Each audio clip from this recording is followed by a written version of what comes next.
warahmatullahi wabarakatuh. Waalaikumsalam warahmatullahi wabarakatuh. Selamat pagi semuanya. Pagi. Baiklah, kita akan melanjutkan pelajaran kita yang kemarin ya. Di bagian mana? Di teks laporan hasil observasi, benar nggak? Benar. Teks laporan hasil observasi. Silahkan kalian buka ya bukunya. Nah, sebelum kita mulai pelajaran hari ini, ya, Ustazah menanyakan kira-kira hari ini ada yang nggak masuk nggak? Iya. Ya, semua berarti. Iya, Bu. Ya. Baiklah, kalau misalnya masuk semua berarti kita langsung mulai saja ya pelajaran pada hari ini. Sebelum kita mulai ke pembelajaran kita, Ustazah akan menyampaikan tujuan pembelajaran ya.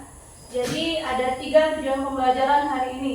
Yang pertama itu kalian nanti diminta untuk mampu menjelaskan apa itu pengertian dari teks laporan hasil observasi ya. Dan yang kedua kalian diminta untuk mengidentifikasi struktur dan ciri kebahasaan yang ada di dalam teks laporan hasil observasi. Dan yang ketiga, kalian diminta untuk dapat menyusun teks laporan hasil observasi yang sederhana ya. Ini sebelum kita masuk ke pelajaran kita, kalian ada yang tahu apa yang dimaksud dengan observasi? Yang tahu boleh angkat tangan ya, silahkan. Kita Teks laporan hasil observasi adalah laporan berisi penjabaran umum tentang hasil dari pengamatan atau observasi yang sudah dilakukan oleh penulisnya. ya benar sekali ya jawaban dari kita. Jadi teks laporan hasil observasi itu adalah laporan beserta penjabaran umum tentang hasil dari pengamatan atau observasi yang sudah dilakukan berdasarkan fakta dan data ya yang dilakukan oleh penulisnya. Oke, jadi kalau kita lihat secara umum, jadi teks laporan hasil observasi itu adalah teks yang berisi penjabaran umum ya mengenai hasil pengamatan terhadap suatu objek atau fenomena yang berdasarkan fakta dan data yang ada ya. Terus kita lanjut ke bagian tujuan dan fungsi dari teks laporan hasil observasi ya. Jadi tujuan dan fungsi dari teks laporan hasil observasi itu yang pertama dia itu memberikan informasi faktual hasil dari pengamatan. Ya, itu yang pertama. Dia memberikan informasi secara faktual dari hasil pengamatan. Terus yang kedua, dia menambah pengetahuan pembaca tentang objek yang diamati. Jadi dari teks laporan hasil observasi, kalian bisa menambah pengetahuan kalian dari objek yang sudah kalian amati.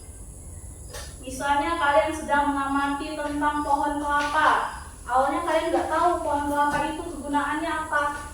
Nah, setelah kalian melakukan observasi, kalian bisa tahu kalau pohon kelapa itu adalah salah satu tumbuhan yang memiliki 1000 manfaat, banyak manfaat. Jadi dari semua batangnya, dari daun, buah, kelapanya, ya, dan lain-lainnya itu bisa digunakan semua, ya. Pada seperti itu. Terus yang ketiga, tujuan dan fungsinya adalah untuk menjadi dasar pengambilan keputusan atau penelitian lanjutan. Jadi dia bisa dijadikan dasar dari untuk kalian mengambil keputusan atau untuk melanjutkan penelitian ke jenjang selanjutnya. Oke, kita lanjut ya ke bagian struktur teks laporan dari hasil observasi. Itu ada 3 juga struktur dari teks laporan hasil observasi.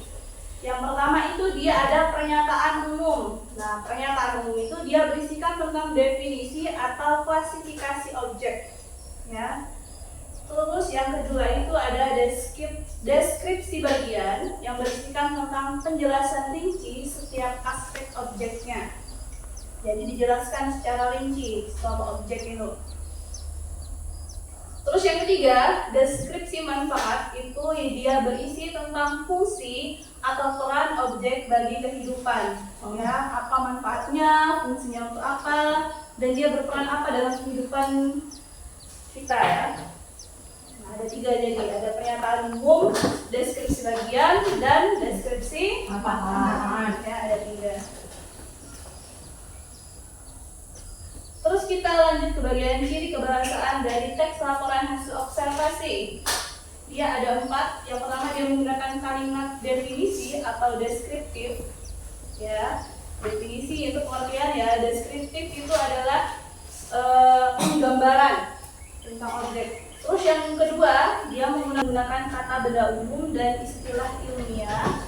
Dan yang ketiga, dia menggunakan konjungsi penyebab atau penjelasan. Dan yang keempat, dia menggunakan bahasa baku dan objektif ya.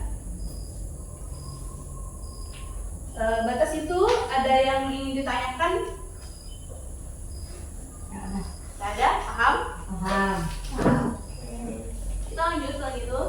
Di sini saya akan membacakan ya contoh singkat teks laporan hasil observasi. Jadi di sini contohnya itu ada padi merupakan tanaman penghasil beras yang menjadi makanan pokok di Indonesia. Tanaman ini tumbuh baik di daerah beriklim tropis dengan curah hujan yang tinggi. Nah, itu salah satu contoh singkat dari teks laporan hasil observasi ya. Atau kalian bisa lihat juga di buku ya, di halaman 5 itu ada beberapa contoh dari teks laporan hasil observasi ya. Ada tentang ekosistem pantai dan lidah buaya. Ya, bisa kalian baca sendiri ya. Itu adalah contoh dari laporan hasil teks observasi. Bagaimana? Sudah selesai kalian membacanya?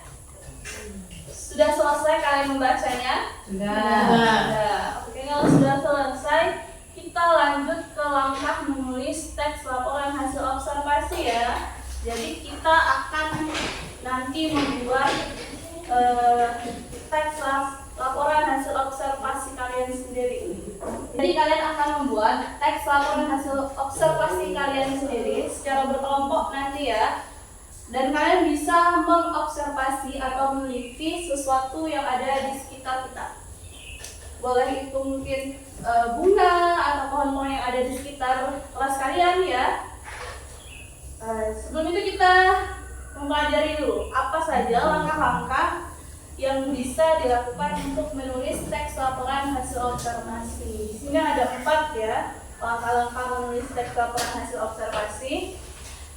Yang pertama itu adalah kalian menentukan dahulu objek pengamatan apa yang akan kalian amati. Jadi ditentukan dulu apa objek yang akan kalian amati. Misalnya kalian akan mengamati pohon kelapa tadi kayak tadi ya, pohon kelapa. Berarti kalian sudah menentukan nih objeknya adalah pohon kelapa ya. Nah, terus yang kedua, kalian melakukan observasi langsung atau tidak langsung. Yang langsung berarti kalian langsung kalau langsung, kalian bisa langsung mengobservasi secara langsung nih. Bisa menelitinya secara langsung ke tempatnya.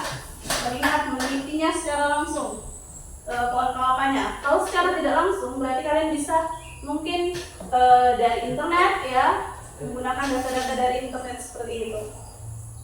Terus yang ketiga adalah kalian mencatat hasil dari pengamatan secara sistematis. Jadi dicatat di buku hasil dari pengamatan kalian. Yang terdiri dari 3 tadi strukturnya. Ada pernyataan umum, ada deskripsi bagian, dan deskripsi manfaat ya.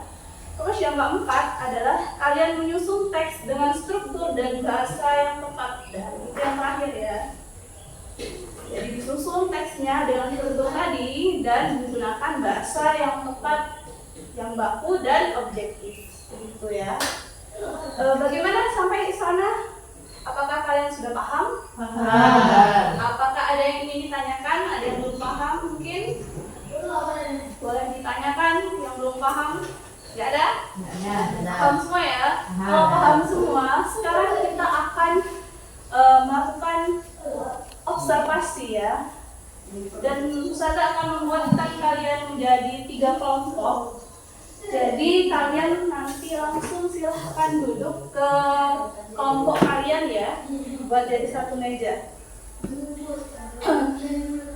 Jadi kelompok pertama itu ya, ada kelompok 1 ada Rahmi, Aldi dan Rando. Terus kelompok 2 ada Naila, Gita, dan Vanessa, dan kelompok 3 ada Putri, Rekha, dan Naira. Sekarang silahkan duduk berkelompok sesuai kelompok yang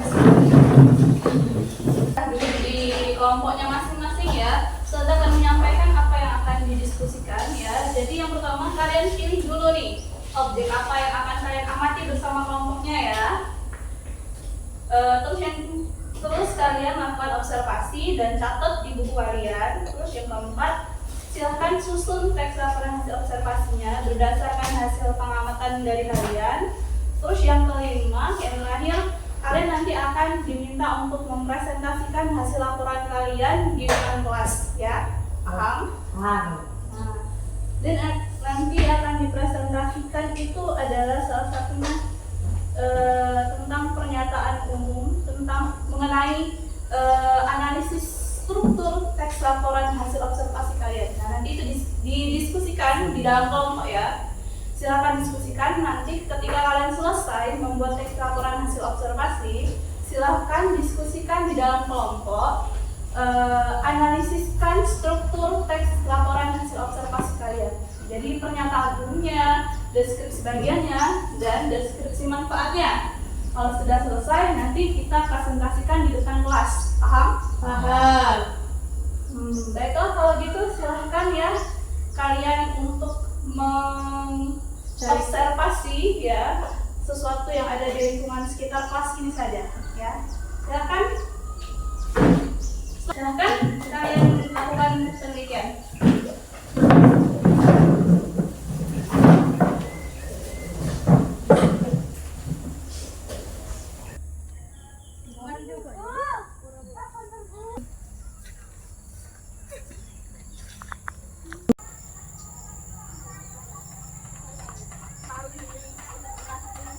Kalian sudah selesai kan tadi melakukan observasi secara langsung ya. Sekarang silahkan kalian diskusikan ya hasil observasi kalian dengan kelompok kalian tadi ya. Silahkan didiskusikan tentang menganalisis 3 struktur dari teks laporan hasil observasi ya. Sudah, silahkan didiskusikan dengan kelompoknya.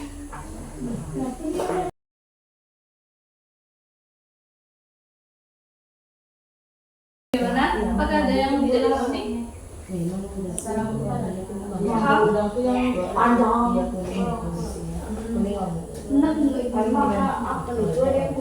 Bagaimana progres kalian?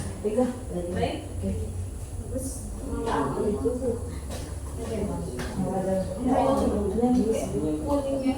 Bagaimana dengan kelompok kalian? Aman ya? Ada yang ditanyakan? Baiklah ya, anak-anak, waktu diskusinya sudah habis sekarang ya. Jadi sekarang kita akan mendengarkan presentasi dari kelompok-kelompok kalian ya. Baiklah, kita akan mendengarkan presentasi dari kelompok kalian ya untuk menyampaikannya di depan kelas. Sekarang saya akan tunjuk saja ya. Sekarang yang akan maju ke depan adalah kelompok 1. Silakan kelompok 1 untuk maju ke depan.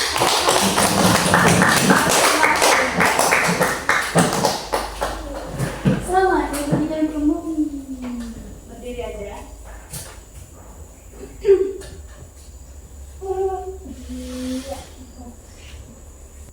Assalamualaikum warahmatullahi wabarakatuh. Waalaikumsalam warahmatullahi wabarakatuh. Kami dari kelompok 1 akan mempresentasikan laporan hasil observasi kami yang berjudul Pohon Kelapa. Sebelum itu, perkenalkan, nama saya Hanum Majidan dan di samping saya ada Rahmi dan ada Aldi. Mereka berdua akan membacakan hasil observasi kami. Oke. Silakan. Hasil observasi yang kami teliti tadi yang berjudul itu kelapa. Kelapa atau Lethrus inchirera adalah tumbuh-tumbuhan pohon, termasuk suku Aracaceae atau Latin.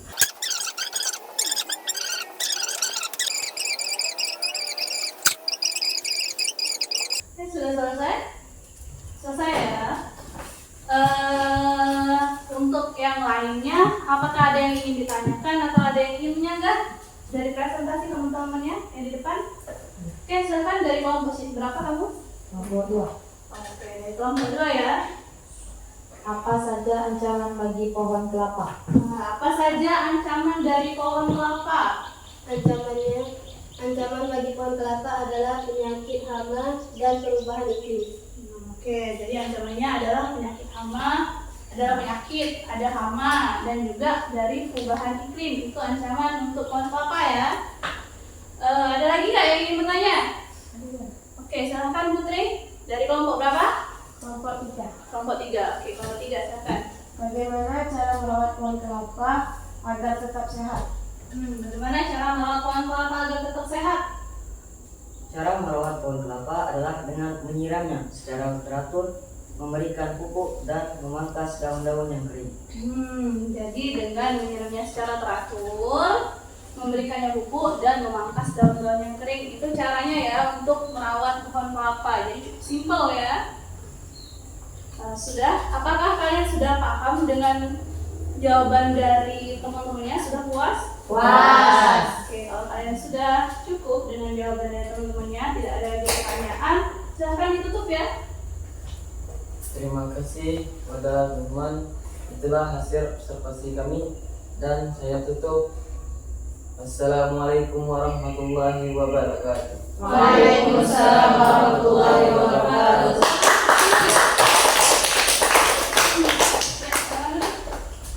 Oke, jadi dari presentasi temannya tadi sudah sangat bagus ya. Walaupun mungkin masih ada agak sedikit grogi mungkin ya karena harus maju ke depan. Tapi itu sudah cukup baik untuk berani tampil ke depan ya dan menjawab dari pertanyaan-pertanyaan kalian.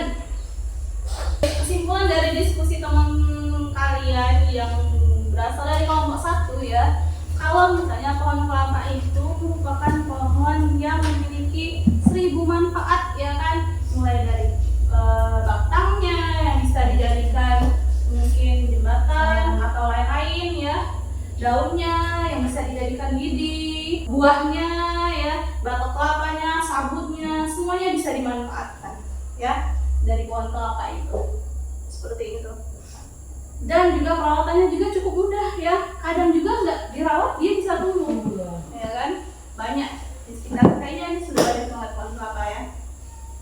Oke, dari sini Ustazah rasa kalian sudah paham semua ya dengan materi yang Ustazah sampaikan.